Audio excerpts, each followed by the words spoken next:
Muy buenas tardes, Dios los bendiga, es un placer estar con ustedes, también por los que están viendo la transmisión por medio de las redes sociales. Tenemos todavía el asunto del COVID aquí en nuestro municipio estatalmente y por eso el gobernador nos ha permitido abrir las puertas de la iglesia, pero no podemos tener un servicio formal como tal. Este es un estudio o una asesoría espiritual, un devocional nada más, y hemos estado estudiando Apocalipsis capítulo 6, por lo tanto les pido por favor que abran sus Biblias ahí. Ya es lo que tocaba, Apocalipsis capítulo 6, versículos 1 al 8.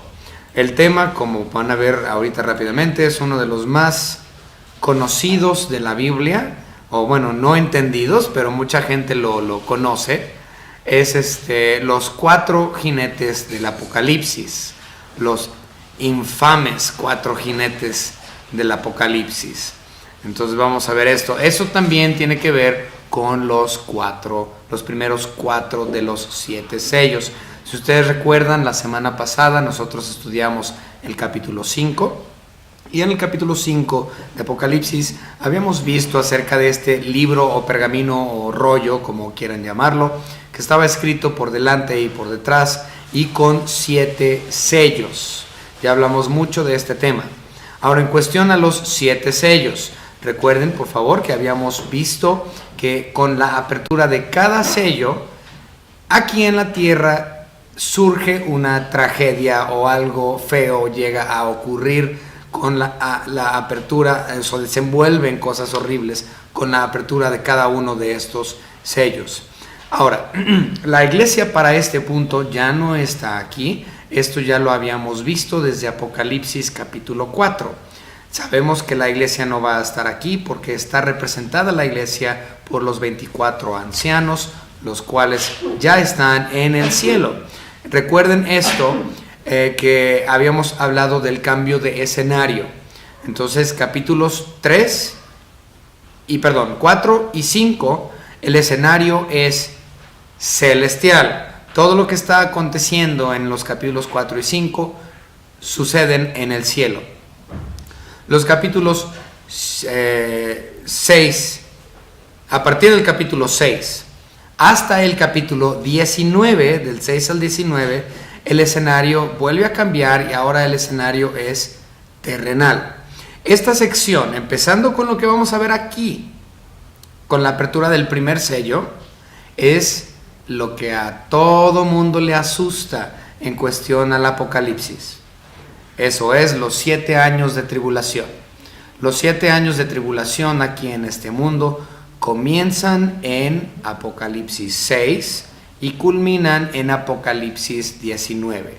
Toda esta parte, el escenario es terrenal. Muy bien, entonces aquí nosotros estamos viendo la primera de 3 series de juicios en contra de este mundo que no ha creído en Cristo como su Salvador. Recuerden que los juicios están hechos o divididos en estas 3 secciones que son 7 sellos, 7 trompetas, 7 copas. Los 7 sellos es la primera parte, es lo que estamos viendo ahorita, el inicio del juicio en contra de este mundo por haber rechazado a Cristo Jesús. Esto es por venir, esto es escatológico, es algo futuro. Entonces estamos viendo primero los 7 sellos que abarca del capítulo 6, 1 al 8, 1. Vemos las 7 trompetas que viene siendo los capítulos 8 y 9. Y por último tenemos las 7 copas que es mencionado por primera vez en Apocalipsis capítulo 16. En esta sección nosotros vamos a ver los 4 jinetes del Apocalipsis, como lo había mencionado, y cada uno de ellos es un sello. El primer caballo es el primer sello, el segundo caballo el segundo sello, el tercer caballo tercer sello, el cuarto es el cuarto jinete. Bien, entonces así es como está dividido. Vemos que está dividido también el bosquejo natural de esta sección, está dividido por cada 2 versículos, es decir, el caballo blanco, el primero, es en los versículos 1 y 2. El caballo bermejo o rojo, que es lo mismo, colorado, el caballo colorado, viene siendo en los versículos 3 y 4. El tercer sello, o es decir, el tercer caballo, es el caballo negro, y este está en los versículos 5 y 6. Y por último tenemos el caballo amarillo. Este viene en los versículos 7 y 8. Entonces, cada 2 versículos es un sello, o es decir, un caballo. Entonces, 1 y 2, el blanco; 3 y 4, el bermejo; 5 y 6, el negro; y 7 y 8, el amarillo. Así es como lo vamos a dividir, y como es tan fácil son de ver así, entonces son 4 puntos. Lo vamos a ver un punto por sello o un punto por caballo, abarcando los primeros 4 sellos de este libro, que nuestro Señor Jesucristo, el único que es digno de verlo y tocarlo y mirarlo y tomarlo. Conforme Él va abriéndolos, vamos viendo el desenlace o cómo se desenvuelven estas tragedias con estos caballos. Vamos a empezar con una oración. Señor Padre, gracias le damos por sus bendiciones, por la salvación que usted nos da por medio de su Hijo Jesucristo, la obra redentora de Él en la cruz. Gracias, Señor, por habernos salvado. Gracias, Señor, porque solo usted es eterno, solo usted es Padre, solo usted es soberano, solo usted es creador. Y por medio de Jesucristo, y solamente por medio de Él, es que hay la salvación. Gracias le damos por esta su iglesia local, y también le damos gracias por todo el cuerpo de Cristo a lo largo de todo el planeta. Gracias, Señor, por su iglesia, por su esposa, por su novia. Gracias, Señor, le damos también porque podemos tener la libertad de poder estar estudiando la palabra de Dios en nuestro estado, en nuestro país, donde tenemos libertad de religión. Gracias le damos, Señor, por este gran privilegio. En el nombre de su Hijo Jesucristo, nuestro único y propio Salvador. Amén. Comencemos con los versículos 1 y 2, 6, 1 y 2. Vi cuando el Cordero abrió uno de los sellos. Sabemos que Cordero está hablando de nuestro Señor Jesucristo. Este es el Cordero inmolado que nos menciona en el capítulo anterior. Y oí a uno de los 4 seres vivientes, y ya hablamos acerca de los seres vivientes. Estos son los querubines, que también son descritos con mayor exactitud en Ezequiel capítulo 1. Muy bien. Decir con voz de trueno. Recuerden, cuando hablamos de trueno, es decir, con autoridad y potencia, con seguridad, con fuerza. Ven y mira, le dicen a Juan. Versículo 2. Y miré, y he aquí un caballo blanco, y el que lo montaba tenía un arco, y le fue dada una corona, y salió venciendo y para vencer. Algunas personas han dicho erradamente: este jinete del caballo blanco tiene que ser nuestro Señor Jesucristo. Y dices: espérame, qué blasfemia. Lo único que nuestro Señor Jesucristo y este jinete del 6.2 tienen en común es el caballo blanco. Dice la palabra de Dios que nuestro Señor Jesucristo en su segundo advenimiento vendrá desde el cielo en un caballo blanco. Eso es lo único que tienen en común, es el caballo blanco. Pero este jinete del caballo blanco no es nuestro Señor Jesucristo. No es nada más ni nada menos que el anticristo político, es decir, la bestia. Ahora, una de las cosas que tenemos que comprender es, aquí vamos a ver algo de tipología, tanto en los colores de los caballos como en algunas otras cosas, pero vamos a empezar con los colores de los caballos y los animales en sí. El color blanco sabemos que significa 2 cosas: pureza y paz. Por lo tanto, el jinete del caballo blanco viene a este mundo con un mensaje de paz, pero es una paz falsa, pseudo paz. La razón de esto es por el animal mismo y lo que el animal tipifica. Cuando nuestro Señor Jesucristo vino por primera vez al mundo, y Él, un poco antes de morir, tuvo lo que fue conocido como la entrada triunfal. Cuando nuestro Señor Jesucristo hizo la supuesta entrada triunfal a Jerusalén, cuando la gente puso palmeras delante de él en el camino y gritaron: ¡Hosana, Hosana! Nuestro Señor Jesucristo venía montado en esa ocasión arriba de un pollino, es decir, un burrito. El burrito, simboliza paz. Nuestro Señor Jesucristo vino al mundo en su primer advenimiento a mostrar la paz que solamente Él pudo dar por medio de su muerte y su muerte de cruz. Esa paz que sobrepasa todo entendimiento. Pero el caballo, y nuestro Señor Jesucristo en su segundo advenimiento, como mencioné, va a venir sobre un caballo blanco. Pues el caballo no representa paz. El caballo es un animal de guerra. Un caballo siempre representa la guerra. ¿Por qué? Porque nuestro Señor Jesucristo, en su pureza, blanco, va a venir en su segundo advenimiento a traer juicio en contra de las naciones y en contra de los ángeles.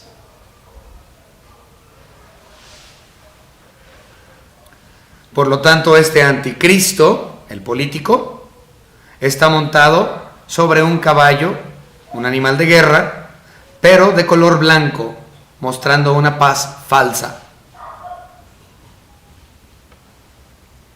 Ahora recordemos que yo estoy mencionando que él es el anticristo político.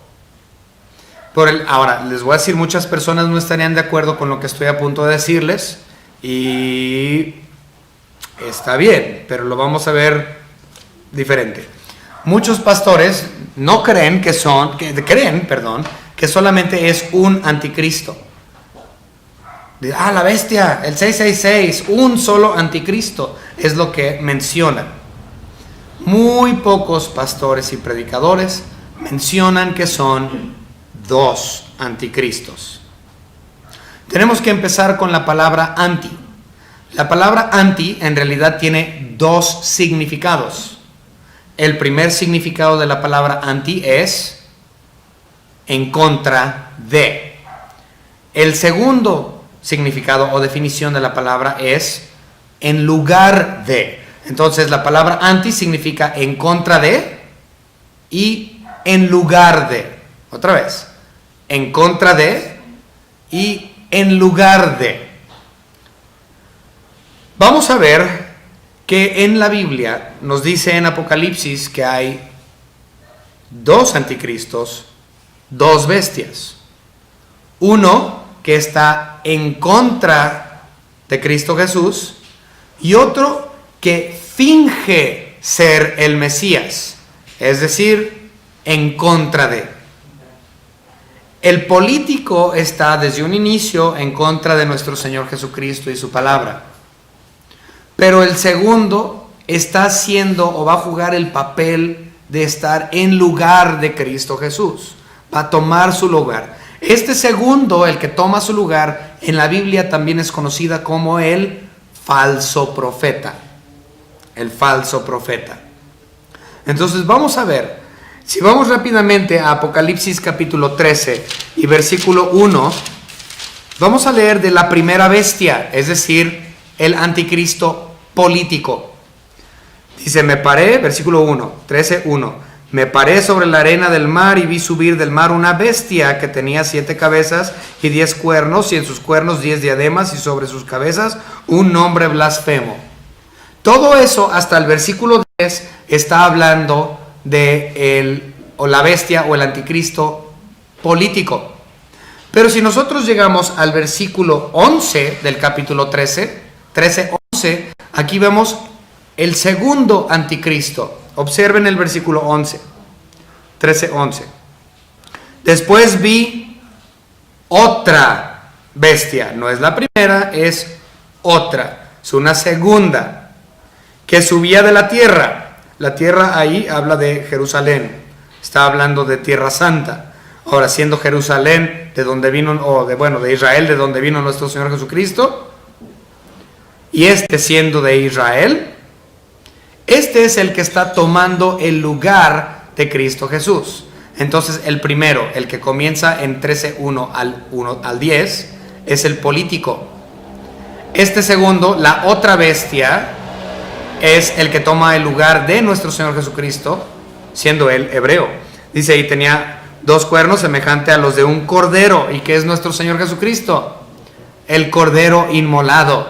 Entonces este está imitando a nuestro Señor Jesucristo. Él parece un cordero y viene de Israel, y todos van a pensar que él es el Mesías. ¿Por qué? Porque recuerden que los judíos hasta el día de hoy siguen esperando al Mesías. Los judíos no creen que Cristo Jesús, nuestro Señor y Salvador, es el Mesías. No creen en Cristo Jesús, los hebreos. Creen que vendrá el Mesías y lo han estado esperando.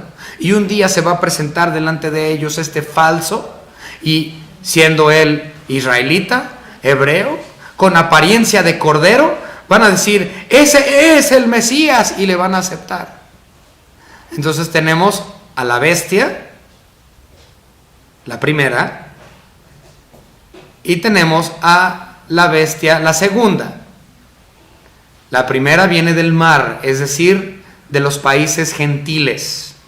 Por lo tanto, el anticristo político es un gentil, mientras que el anticristo segundo, el que toma el lugar de Cristo Jesús, el que es impostor, él es hebreo. Bien. Ahora, regresemos nuevamente a nuestra lectura. Bueno, ¿saben qué? Vamos a ver. La Biblia también nos muestra de ambos de estos en otros versículos. Adelantémonos rápidamente a Apocalipsis capítulo 19. Aquí vemos el final de ellos. 19:20. 19:20. Y la bestia fue apresada por Cristo Jesús. Y con ella el falso profeta. Es decir, la bestia, anticristo número 1, el político, el gentil, y con ella el falso profeta, es decir, el anticristo número 2, el judío que viene de la tierra, que había hecho delante de ella las señales con cuales había engañado a los que recibieron la marca de la bestia y habían adorado su imagen. Y después Dios los avienta en el lago de fuego, y ellos están ahí por un total de 1000 años, todo el milenio, ellos se la pasan ahí ardiendo, y podemos ver nuevamente mención de ellos en el capítulo 20, Apocalipsis 20 y versículo 10. En 20:10 nosotros leemos, 1000 años después, dice, y el diablo que los engañaba fue lanzado en el lago de fuego y azufre, donde estaban la bestia y el falso profeta, y serán atormentados día y noche por los siglos de los siglos. Por lo tanto, podemos ver claramente que anticristos son 2, desde la definición de la palabra misma: en contra de y en lugar de. El anticristo que vino de la tierra, en lugar de, y el anticristo que viene del mar, es decir, de las naciones gentiles, en contra de. El político es el que viene de las naciones gentiles.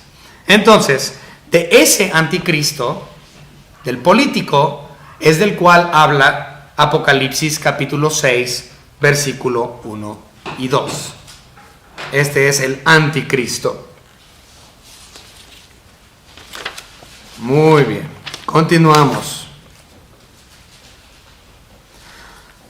Se me pasó decirles, ni modo, se supone que lo iba a meter en la introducción y lo hice. Tenemos que entender que nuestro Señor Jesucristo también habló de estos 4 jinetes. Nuestro Señor Jesucristo, en vida, cuando Él caminaba aquí en este mundo, todavía está vivo, pero cuando Él caminaba aquí en este mundo, Él habló acerca de los 4 jinetes del Apocalipsis, sin mencionar a los jinetes. Vamos rápidamente a ver a Mateo capítulo 24.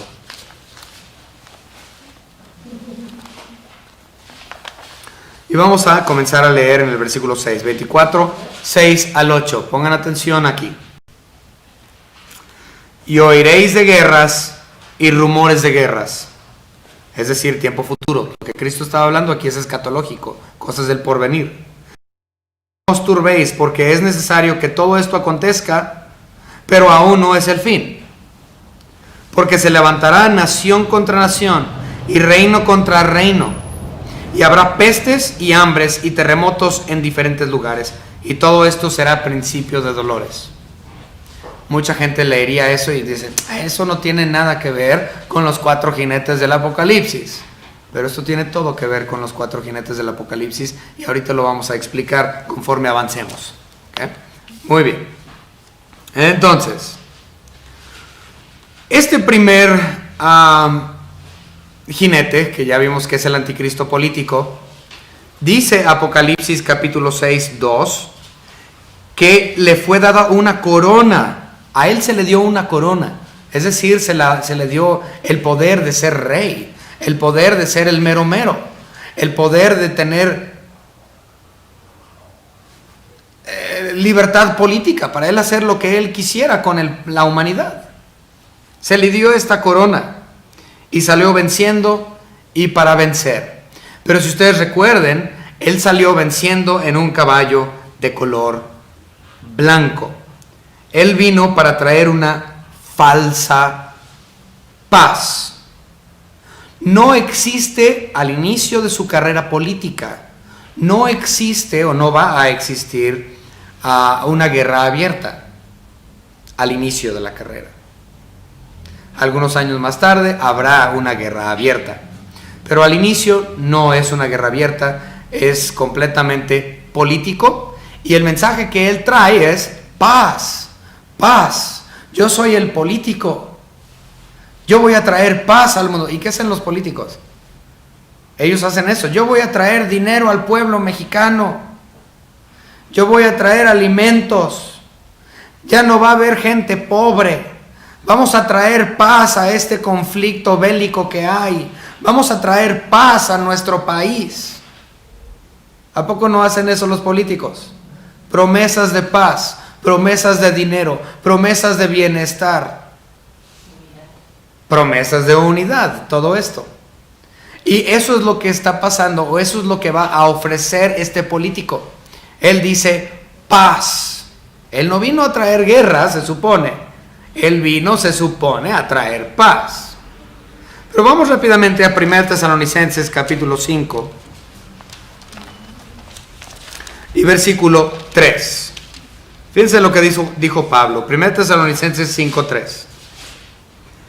Que cuando digan paz y seguridad, entonces vendrá sobre ellos destrucción repentina, como los dolores a la mujer encinta, y no escaparán.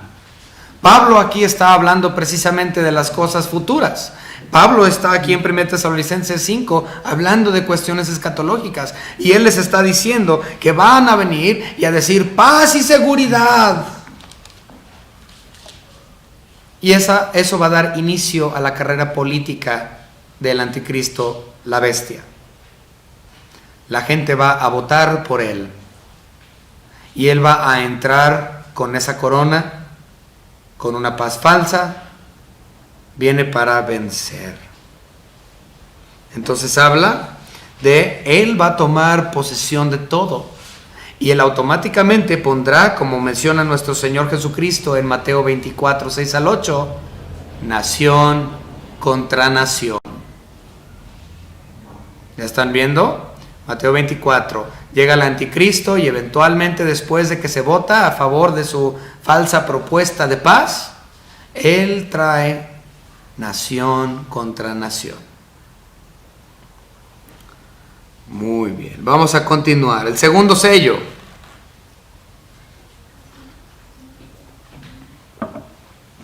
El caballo bermejo. Capítulo 6, versículo 3 y 4.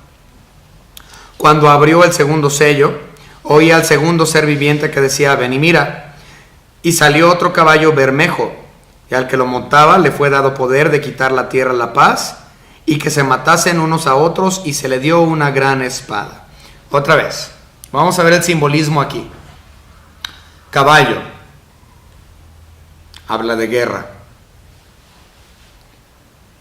Rojo, en toda la Biblia esto representa sangre.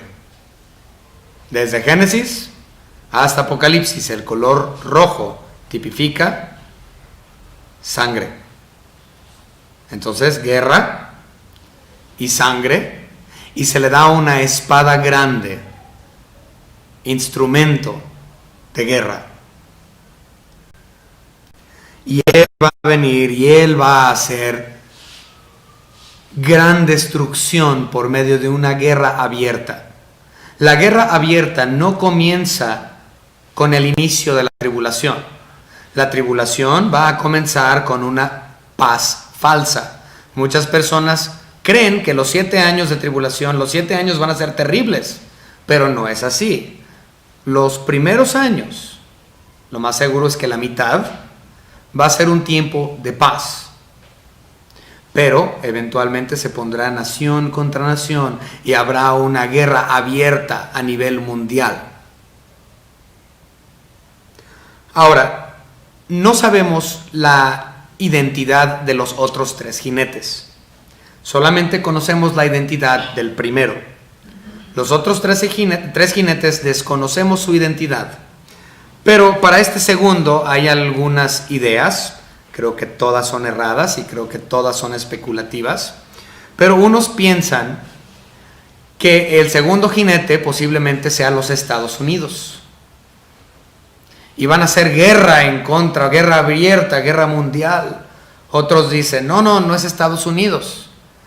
Este jinete tiene que ser Rusia, porque la Biblia habla de Gog y Magog.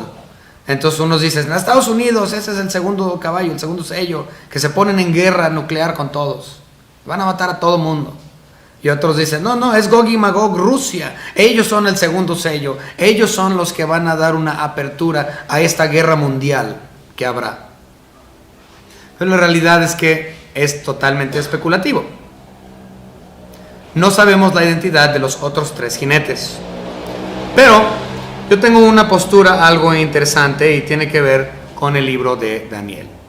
Si nosotros vamos al libro de Daniel, nosotros comenzamos a estudiar acerca, porque ahí Daniel también habla de las bestias, habla de ese cuarto imperio que es el imperio de Roma, y habla cómo esta va a ser destruida por la roca, quien sabemos quién es Cristo Jesús, eventualmente al final de los 7 años de tribulación. Pero menciona también algo de cuestiones interesantes en relación al anticristo. Si vamos rápidamente a Daniel capítulo 7, vamos a empezar a ver que él tiene una alianza. Tenemos que entender que el anticristo político es político. Y no puedes llegar a tener unas posiciones políticas fuertes si no tienes palancas, es decir, ayuda, es decir, cómplices. Tienes que tener gente que esté de acuerdo contigo como político para poder subir y ascender en puestos. Esto es cierto en cualquier cuestión laboral. Esto es cierto. Tú tienes gente que conoces y vas subiendo de puestos. Comienzas a codearte con los meros meros y tú empiezas eventualmente a ser uno de los meros meros. Entonces él tenía sus cómplices. Y estos en Daniel se mencionan como los 7 o 10 cuernos. Ahorita les voy a mencionar por qué dije 7, pero 10 cuernos. Vamos a ver Daniel capítulo 7 y versículo 24. 7:24 dice la palabra de nuestro Señor en el libro de Daniel. Y los 10 cuernos significan que de aquel reino se levantarán 10 reyes. Entonces va a haber 10 políticos, 10 reyes, o 10 conjuntos de naciones, o 10 reinados, o como gusten verlo. El asunto es que son 10 entidades políticas. Y tras ellos se levantará otro. O sea, primero están los 10 ya establecidos, y después de que esos ya están establecidos, llega otro cuerno, el cual será diferente a los primeros, y a 3 reyes derribará. Okay. Lo explico. Este 11º cuerno, que también Daniel lo menciona como el cuerno pequeño, tiene a sus cómplices y ellos lo ayudan a ascender a su puesto político. Cuando él ascienda a este puesto político, dice que él va a destruir a 3 de ellos. ¿Por qué? Porque aparentemente esos 3 no estaban de acuerdo con su agenda política. Aparentemente estos tres que él derriba no están de acuerdo con este cuerno, con este anticristo, y dicen, no, es que no estamos de acuerdo, y aparentemente hay algún tipo de rebelión entre estos tres políticos y el anticristo mismo. Entonces el anticristo o la bestia, estando ya en posición, mata a estos tres, dejando 7 como cómplices, y posteriormente los reemplaza con otros 3. Y sigue el número 10. Son 10, sea como sea, son 10. Elimina 3, los quita de su poder y pone a otros 3 que sí están de acuerdo con él. Por lo tanto, mi postura personal es que este segundo sello tiene que ver con la rebelión que hubo con estos 3 cuernos adicionales. ¿Quiénes son estos 3 cuernos adicionales? No sé. La Biblia no nos dice, pero sabemos que tiene que ver con política. Por lo tanto, cuando hubo el desacuerdo en política, el anticristo termina matando a 3 de ellos, y mi opinión es que esto causa una rebelión, lo cual es el desenlace del segundo sello. Y nuevamente esa es mi opinión, porque la Biblia tampoco nos menciona eso, pero tampoco la Biblia nos dice que es ni Estados Unidos ni Rusia, ni China. Ok, continuamos. Número 3, el tercer sello, versículos 5 y 6. Este es muy interesante y muy triste. Va a ser una tragedia. 5 y 6. Y uno de los ancianos me dijo, no llores, he aquí que el león de la tribu... No, ese no es. 5 y 6.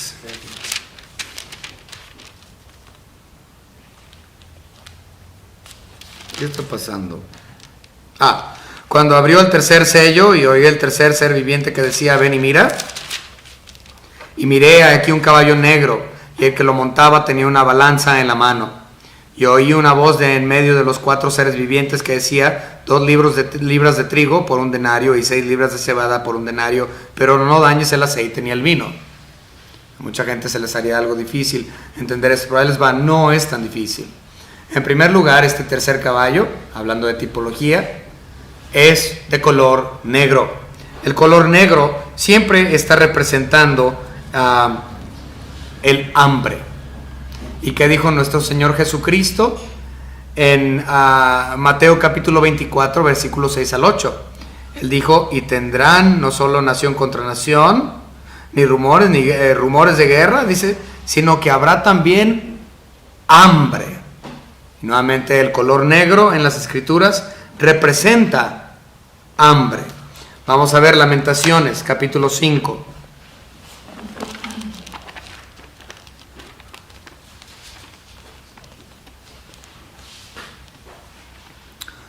Lamentaciones capítulo 5, si lo encuentro algún día, versículos 8 al 10. La palabra de Dios nos dice, siervos se enseñorearon de nosotros, no hubo quien nos librase de su mano, con peligro de nuestras vidas traíamos nuestro pan ante la espada del desierto.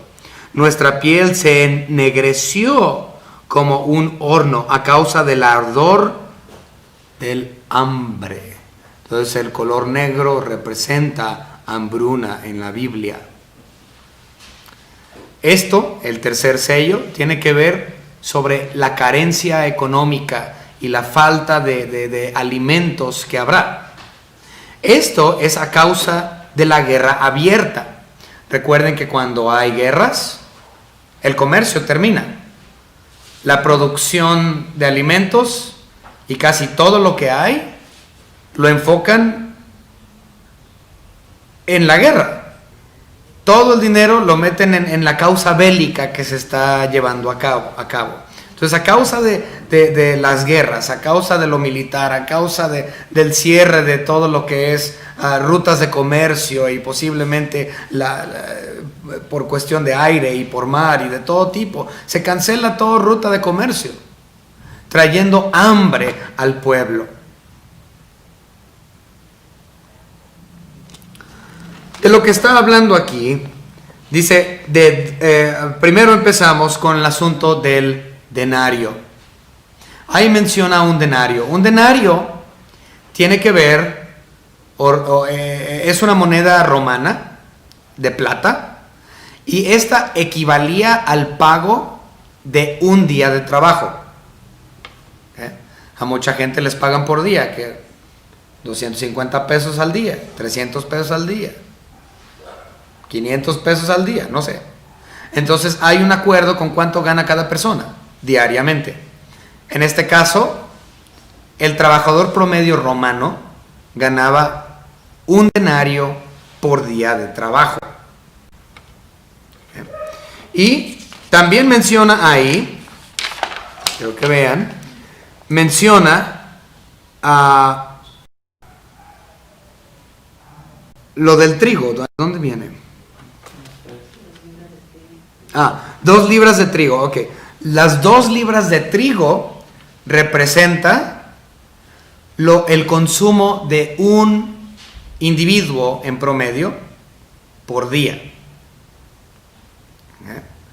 Entonces, lo que está diciendo ahí es que durante los 7 años de tribulación habrá una carencia tan grande que se iba a racionar los alimentos.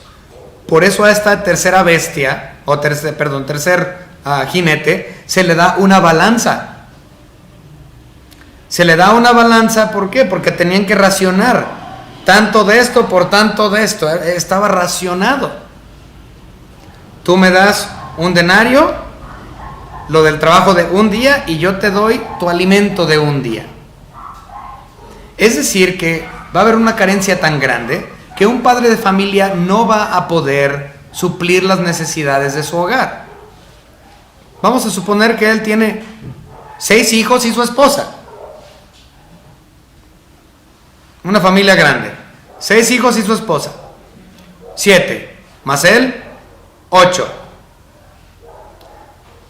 Si él dice, bueno, yo gano un denario diario y lo que yo gano es suficiente para una persona, entonces, ¿a quién de los 8 nos toca comer el día de hoy? Tenían que racionar todo. No podían alimentar. Cada quien tendría que trabajar para ganarse ese un denario para poder alimentarse a él o ella misma. Y eso nada más es en cuestión al alimento. Eso no implica los gastos del hogar adicionales al alimento. Va a haber una carencia extrema durante los 7 años de tribulación, en el tercer sello, a causa de la guerra que comenzó en el segundo sello, porque se votó por un anticristo trayendo una falsa paz en el primer sello.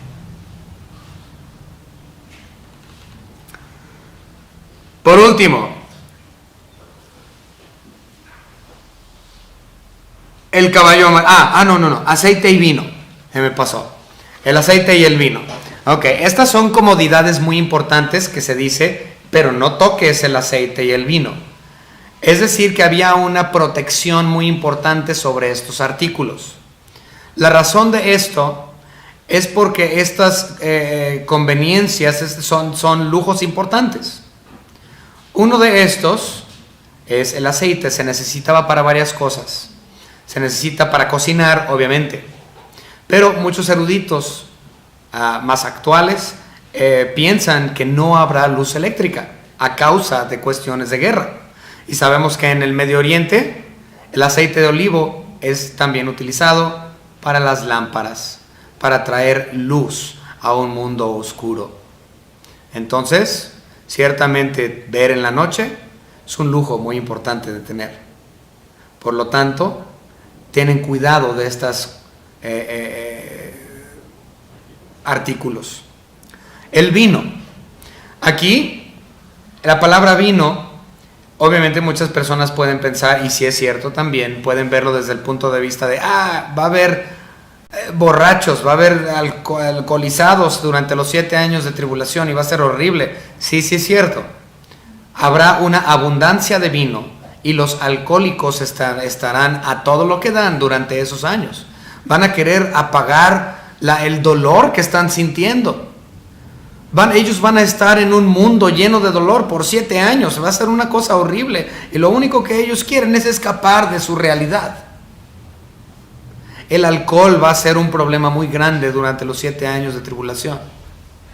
Pero el vino no nada más era usado para embriagarse, sino que el vino también era utilizado como una comodidad muy importante por cuestión a la purificación del agua.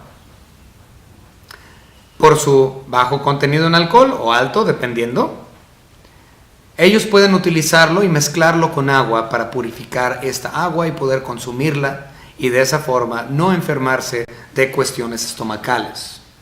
Por lo tanto, este es un uso muy, muy, muy importante en cuestión al vino, haciéndolo también una comodidad de alta importancia. Ciertamente durante ese tiempo no se toque el aceite, no se toque el vino. Por último, el caballo amarillo, que en realidad, y ahorita vamos a ver algo interesante, no es amarillo.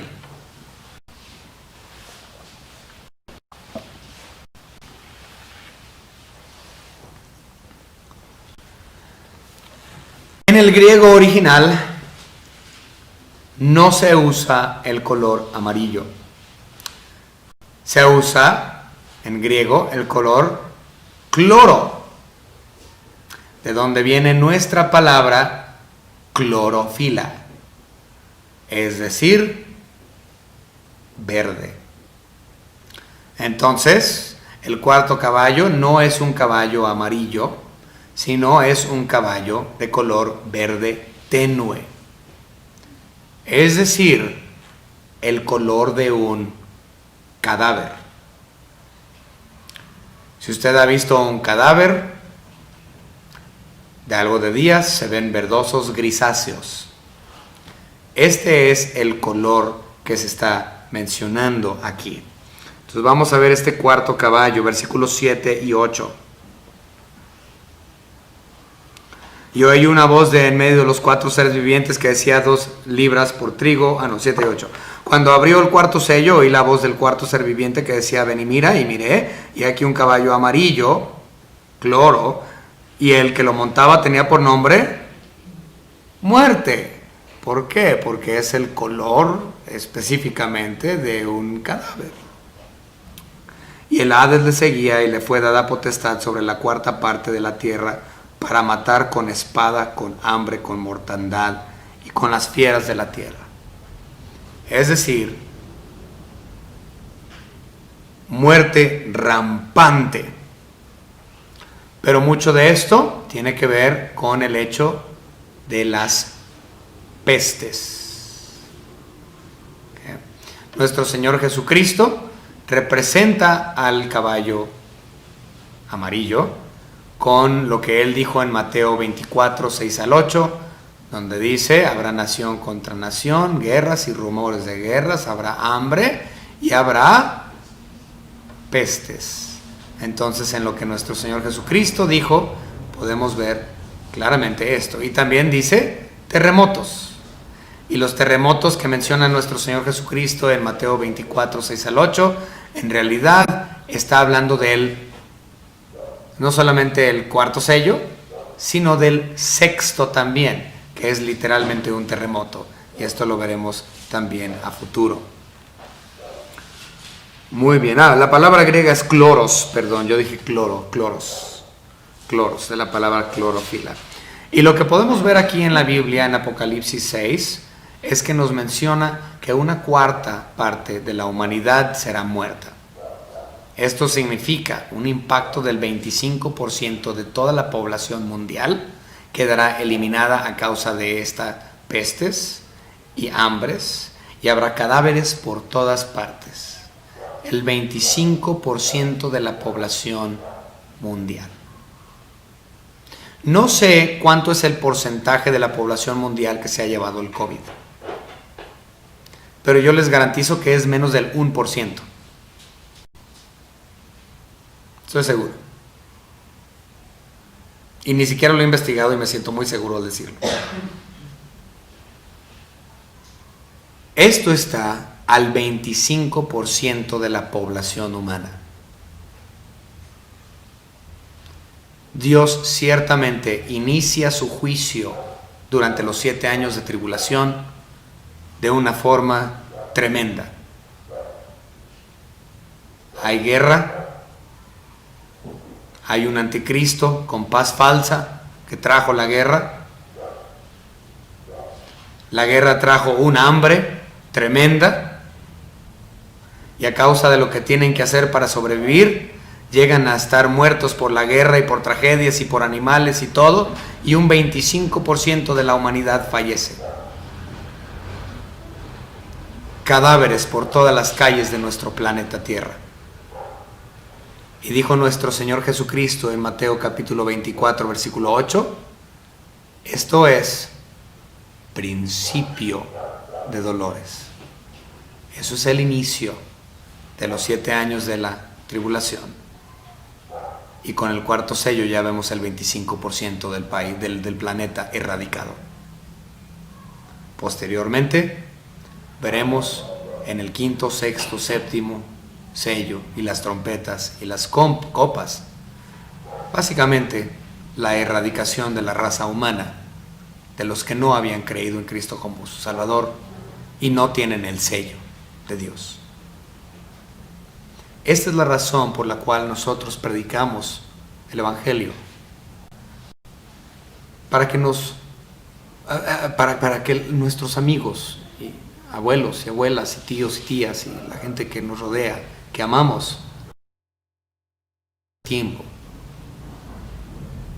La iglesia no pasará por este tiempo. Nosotros estamos libres. Pero todos tenemos familiares y amigos que van a ser parte de ese 25% inicial. Y si no se mueren ahí, se morirán después de eso. Pero eventualmente fallecerán. Nuestro deber es predicar el Evangelio, sembrar la semilla, para que Dios, nuestro Señor Jesucristo, tenga la cosecha. Vamos a orar. Señor, gracias le damos por todo lo que nos ha dado. Le pedimos, Señor, que este mensaje haya sido de bendición para los que están presentes y para los que están viendo por medio de las redes sociales. Le pedimos, Señor, que podamos comprender las profundidades de su palabra Señor, la realidad de este juicio en contra de este mundo vil que ha rechazado a su Hijo Jesucristo como su Salvador. Señor, nosotros solo le pedimos que su voluntad se haga y sabemos que así será. Ayúdanos a comprender que nuestro deber como cristianos es hablar de ti y hablar de ti y hablar de ti. Eso es nuestro trabajo. Llevar el Evangelio a toda criatura. Mostrarles quién es su Hijo Jesucristo. Ayúdanos, Señor, como iglesia a comprender esta realidad y a llevarlo a cabo. En el nombre precioso y dulce de nuestro Señor Jesucristo, se lo agradecemos. Amén.